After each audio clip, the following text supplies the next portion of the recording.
Introducción al libro Números por la Universidad de Navarra. El nombre del libro Números proviene de la traducción griega del Pentateuco hacia el siglo II a.C., que lo titulaba Arithmoi, números, atendiendo a los censos del pueblo que aparecen al comienzo. Entre los judíos recibe el nombre de Mibdar,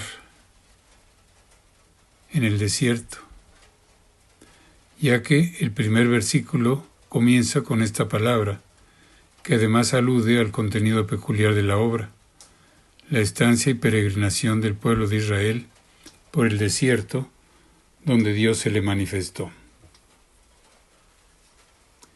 Inciso 1. Estructura y síntesis del contenido.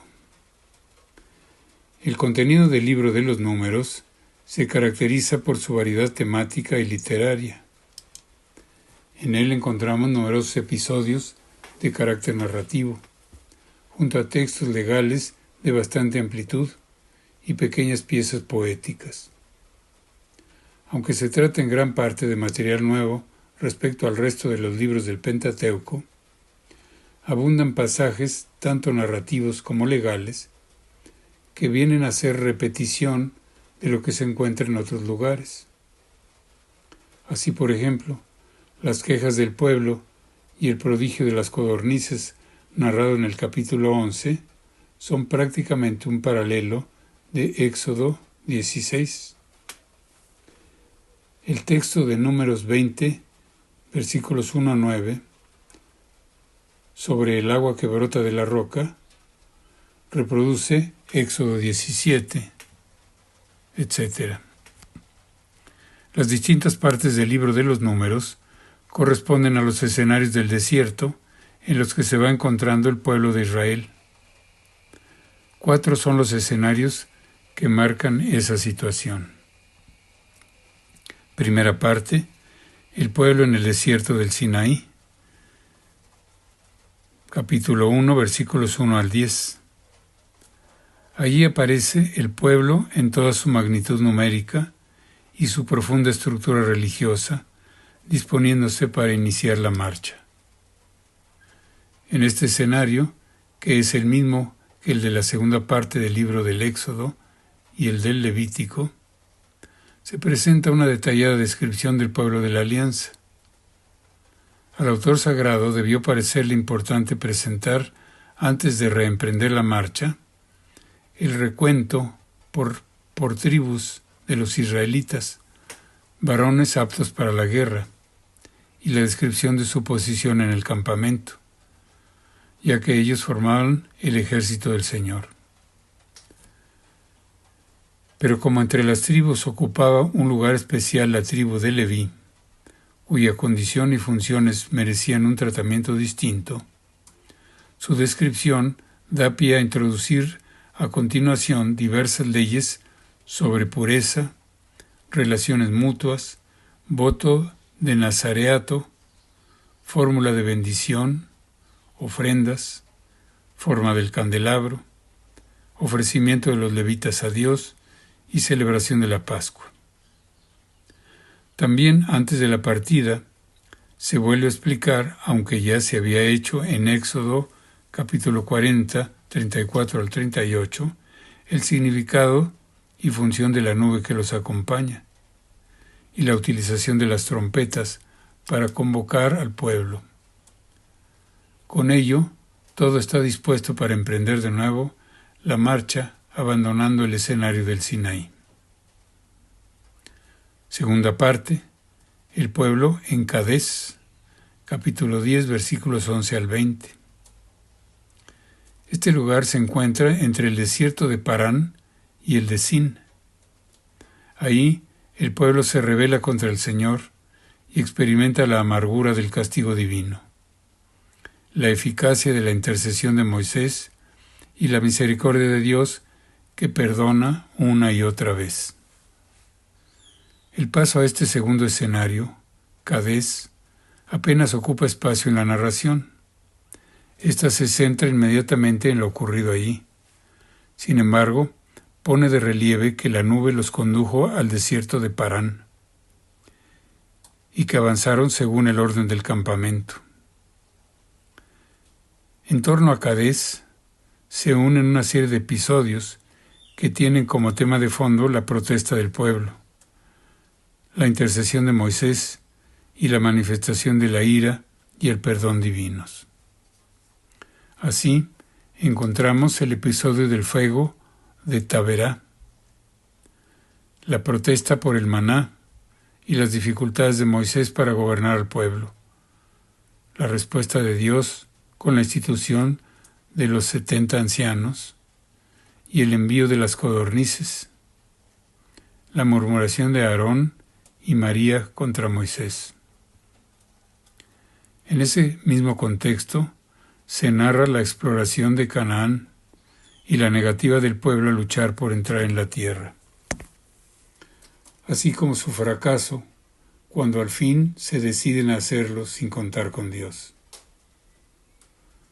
Aparecen ahora de modo inesperado diversas leyes sobre sacrificios, ofrendas, expiación, guarda del sábado y de la ley, expresamente indicadas para cuando el pueblo entre en la tierra. Estas leyes vienen, por tanto, a mantener viva la esperanza durante aquella difícil situación y sugieren al lector que, a pesar de todo lo ocurrido, Dios sigue fiel a su promesa.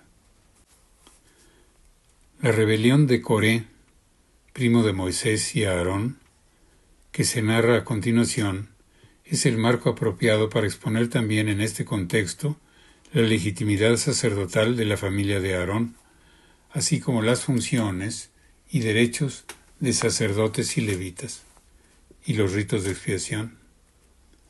Tras introducir estas leyes, continúa de nuevo el relato de la estancia en Cadés, pensando ya en la partida.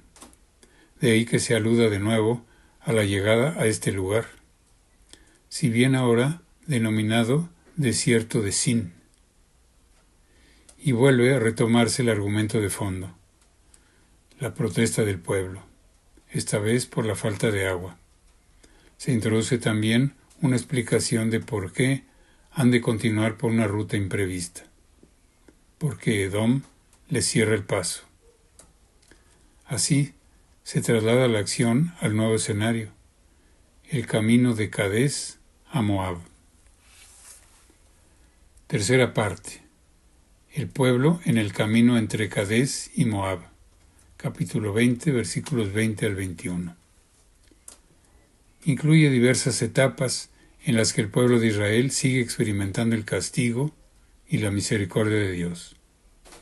Sin embargo, predomina esta última, que le concede las primeras victorias sobre los enemigos. Más importante que el recorrido concreto de las etapas desde Cadés a Moab son los sucesos que van ocurriendo en este nuevo escenario. La muerte de Aarón, la toma de Jormá para reafirmar que Dios sigue protegiéndoles, la constante protesta del pueblo que culmina con el episodio de la serpiente de bronce, los recuerdos sobre lugares concretos que van unidos a poemas y canciones.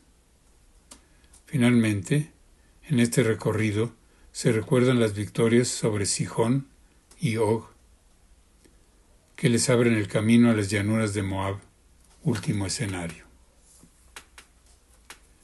Cuarta parte. El pueblo en las llanuras de Moab. Capítulo 22, versículos 1 al 36. Es esta la última parada estable antes de entrar en la tierra prometida. Aquí, Dios continúa protegiéndolos frente a poderosos enemigos y les concede obtener nuevas victorias que permiten ya el asentamiento de algunas tribus en Transjordania. Por último, este escenario de las llanuras de Moab debía servir para presentar no solo algunos recuerdos de lo acontecido ahí, sino también resúmenes de toda la travesía por el desierto y disposiciones para la posesión de la tierra a la que iban a entrar. Debido a la variedad temática que engloba el conjunto de la narración en torno a Moab, esta da la impresión de un cierto desorden. Comienza con el relato de los oráculos de Balaam, que resaltan la grandeza y el glorioso futuro de Israel, y continúa con el de la infidelidad del pueblo en Peor. Por otra parte, al final del viaje por el desierto y los avatares sufridos, se presenta un nuevo censo del pueblo, orientado a la partición de la tierra.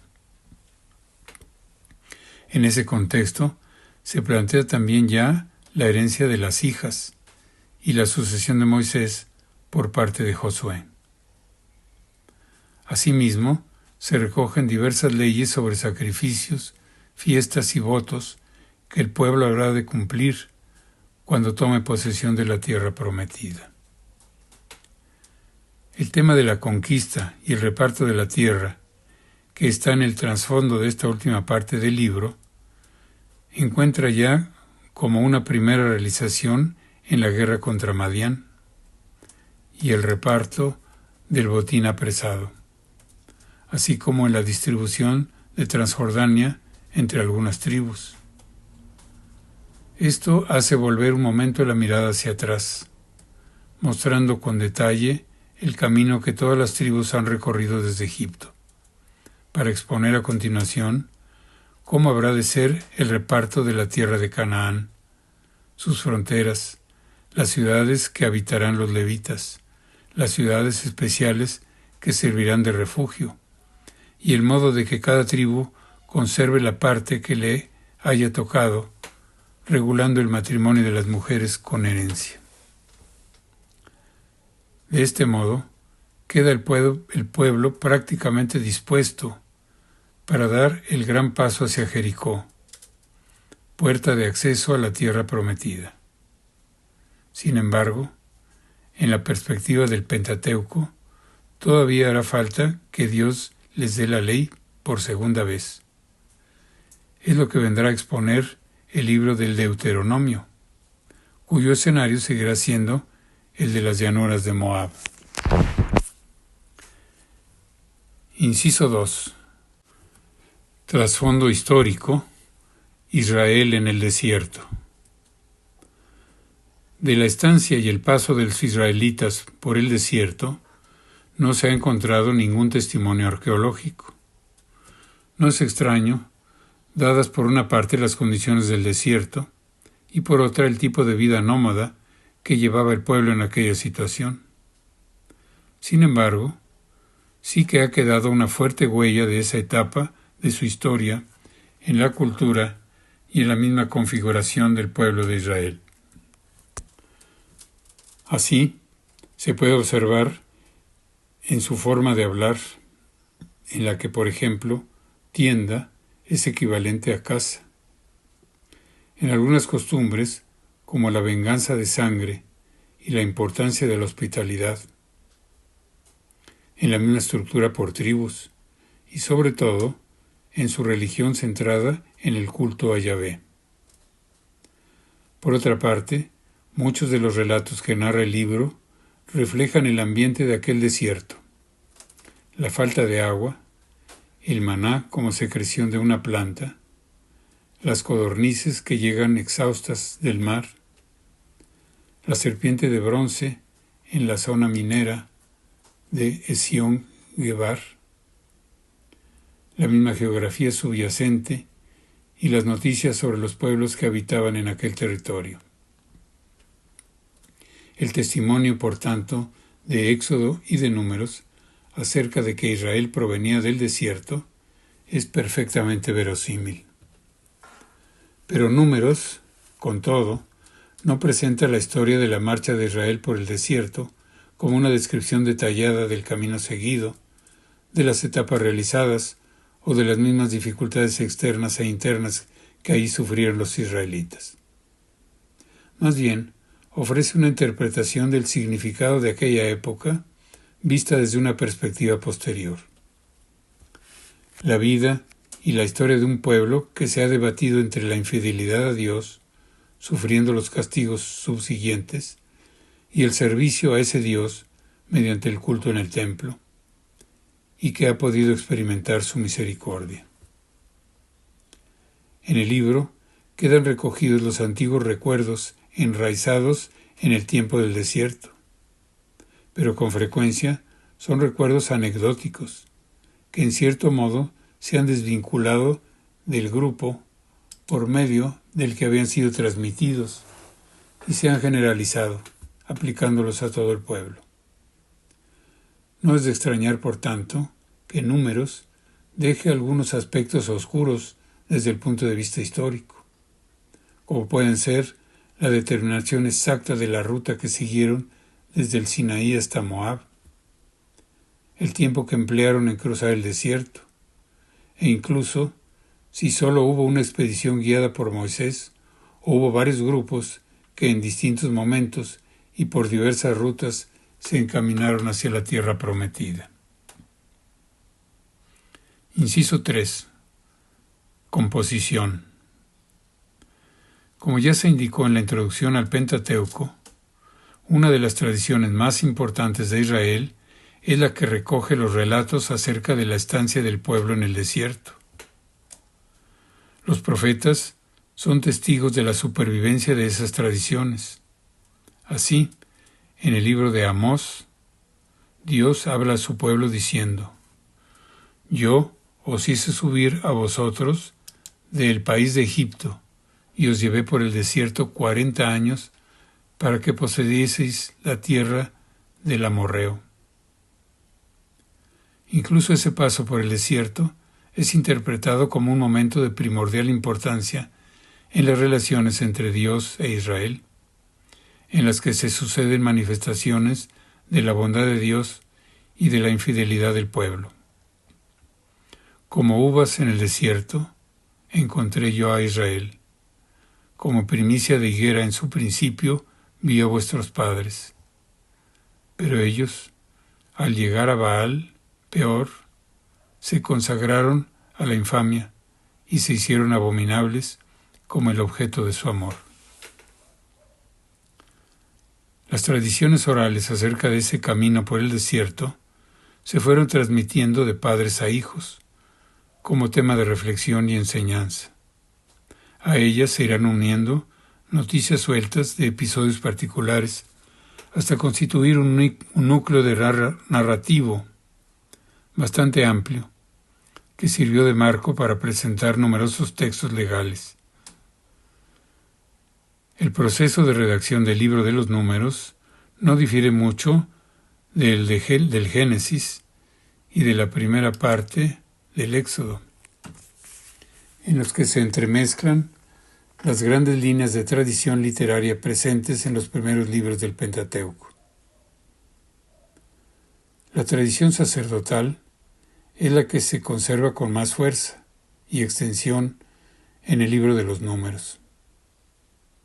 Además, la redacción final del libro mantiene primordialmente el espíritu de esa tradición que viene recogida de modo preferente desde Éxodos 25. Probablemente se debe a ella la mayor parte del texto actual.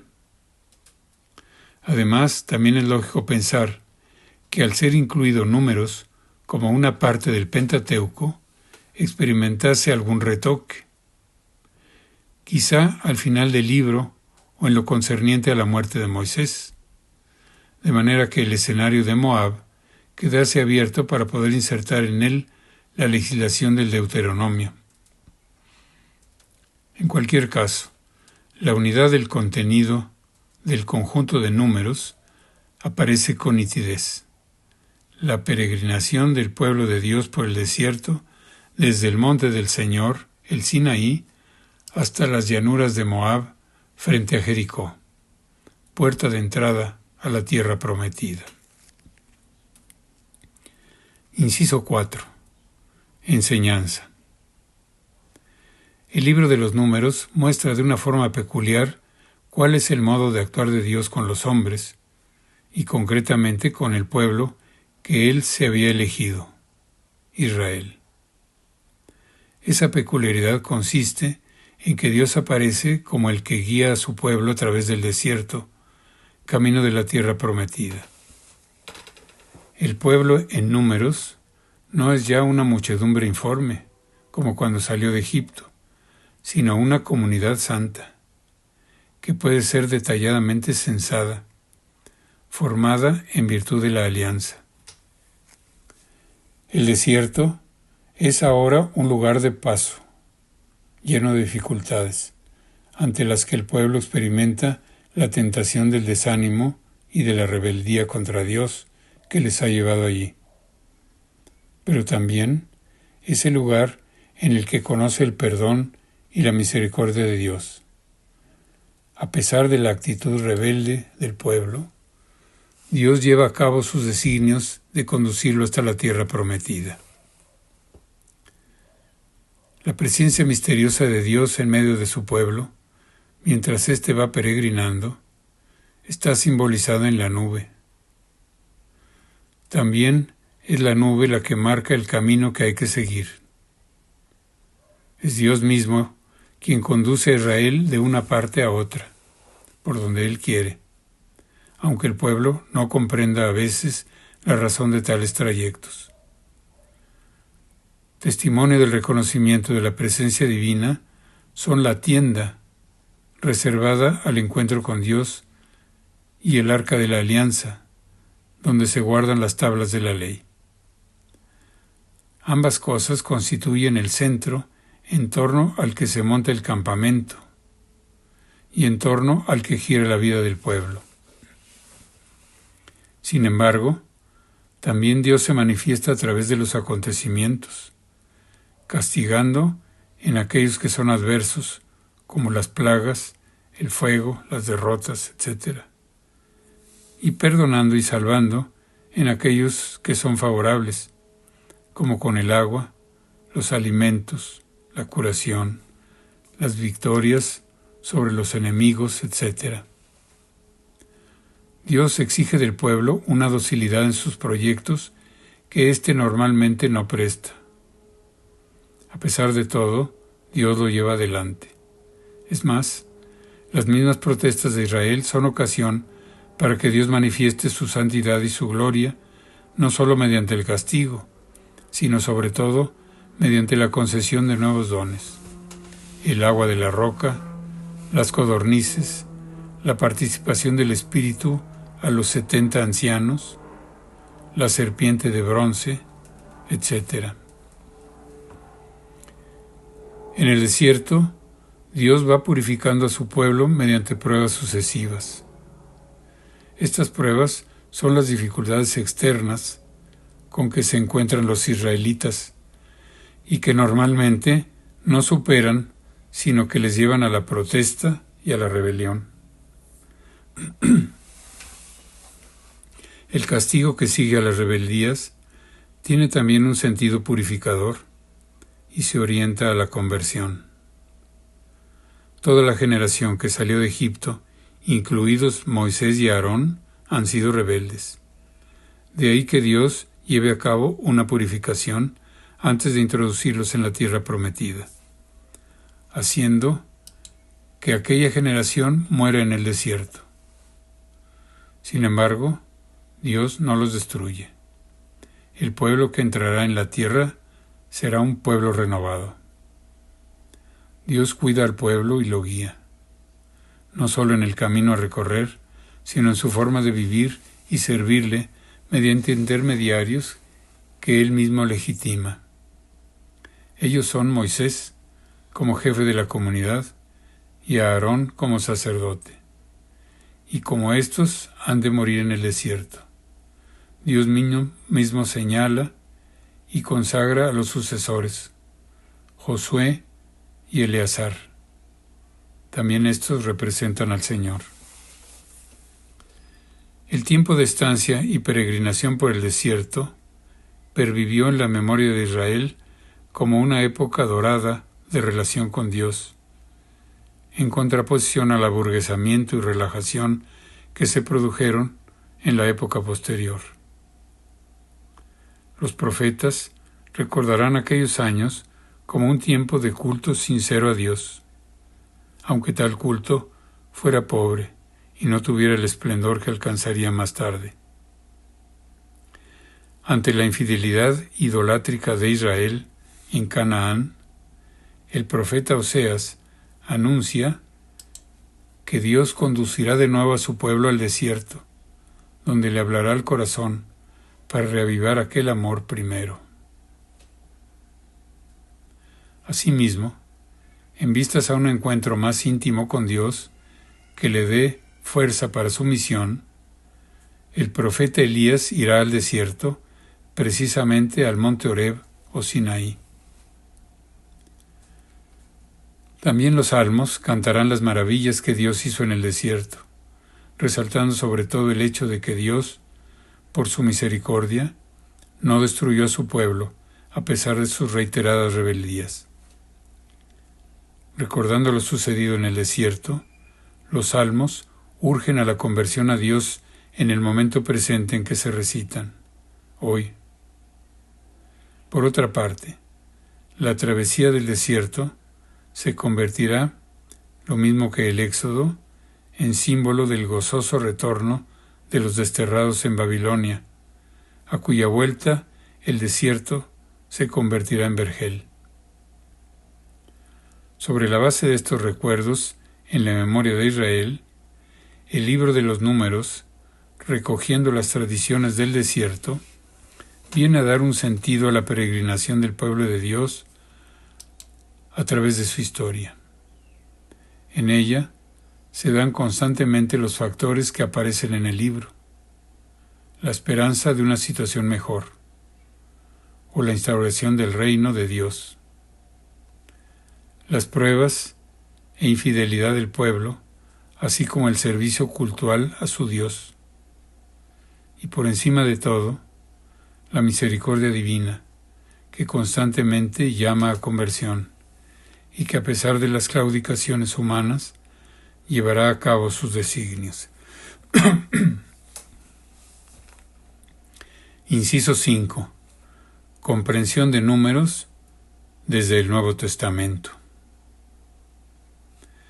Jesucristo, antes de comenzar su ministerio público, fue impulsado por el Espíritu a ir al desierto, donde también él experimentó la prueba y la tentación. Pero Jesús, a diferencia del pueblo de Israel, salió victorioso. Después, Jesús realiza prodigios similares a los que Dios había hecho en el desierto, como la multiplicación de los panes, y proclama que en él se encuentra plenamente los dones divinos prefigurados durante aquella etapa del desierto de Israel.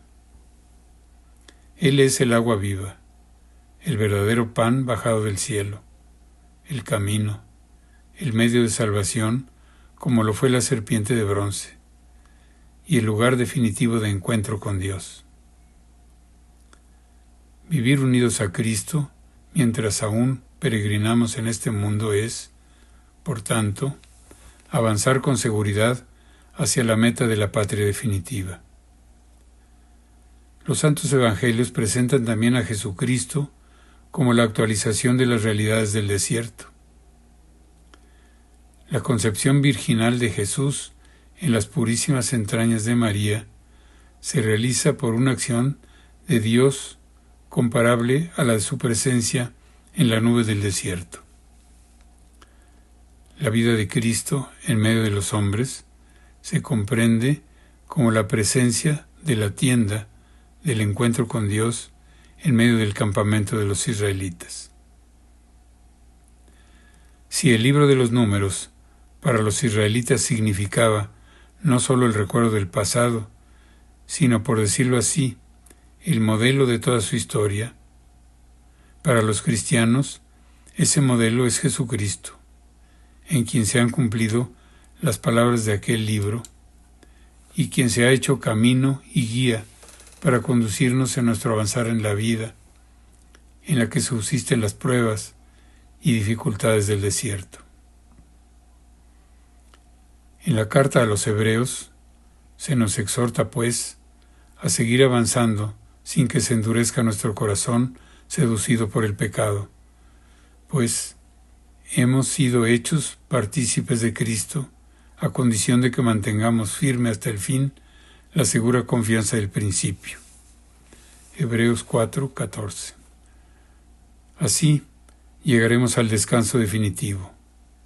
La Iglesia misma va avanzando en el tiempo de la historia, sometida a múltiples pruebas, pero con la seguridad de tener la protección de Dios, como el antiguo pueblo de Israel la tuvo en el desierto.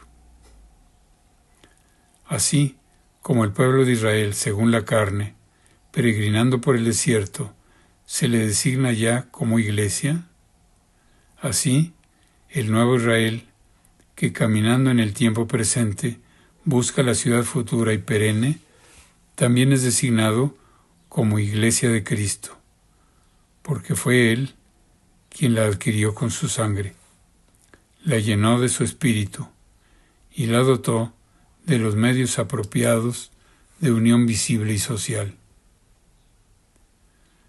Caminando, pues, la Iglesia en medio de tentaciones y tribulaciones, se ve confortada con el poder de la gracia de Dios, que le ha sido prometida para que no desfallezca de la fidelidad perfecta por la debilidad de la carne.